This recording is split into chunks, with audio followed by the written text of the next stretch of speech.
ئەگەرچی زۆربیان لە سەردەمانێکی زووەوە لە تاراوگە ژیان دەبەنە سەر و هەندێکیشیان لەدایک بووی تاراوگەن، بەڵام سۆز و خۆشەویستی وای لێیان کردووە کە بەدڵەوە هاوسۆز و هاوخەم بن لەگەڵ ئاخ و نیشتیمانی دایکە کوردستانە. گروپێکی خۆبەخشی هونەری کە لە کوردانی هەر چوار پارچەی کوردستان پێکاتون لە وڵاتی نۆڕۆژ هەڵسان بە سازدانی سترانی نەتەوەیی و نیشتیمانی لە شێوەی ئۆپەرێت کە هونەرمەند نەجمان سندی وەک گۆرانی بێژ گۆرانی گەل نامرن پێشکەش کرد و ئەوانی دیکەش وەک کۆڕاڵ لەگەڵی دابوون.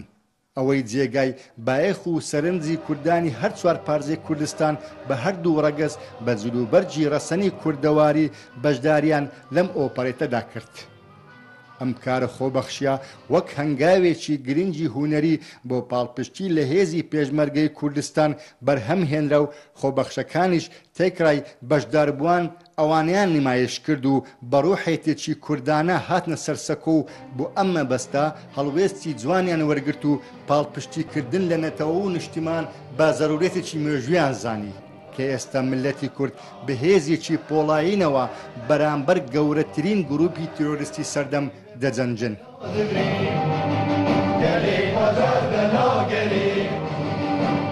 براستی از پیشێکی چاوێ هەر پێشمەرگەیەکی سەنگەریدا ماچی دکەم ئەستێمە چاوێ هەر زارۆکێکی شەهیدێت کورد و کوردستانێ براستی نها وەختی هەندێ پشتگیری پێشمەرگێت قەهرەمان لە سەنگەریدا ji بۆی وڵاتێ me xwedina kuştin xwîna xwe dirêjînin.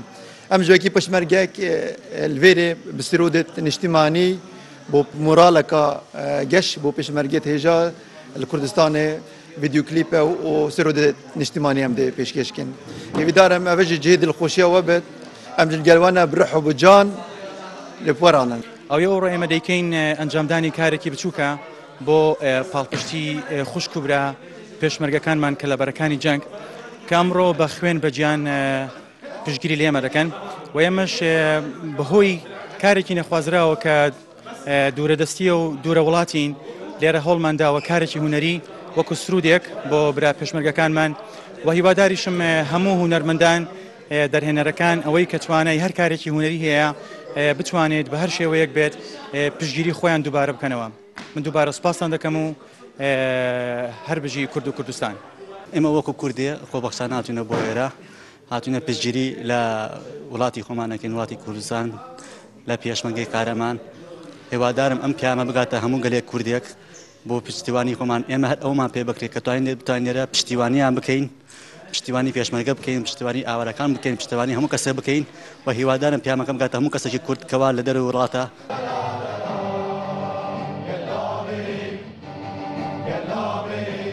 بەشدار بووان بە شێوەیەکی جوان و ڕێکوپێک کارەکەیان ئەنجامدا و خۆیان بە ئاڵای پیرۆزی کوردستاندا پۆشی بوو.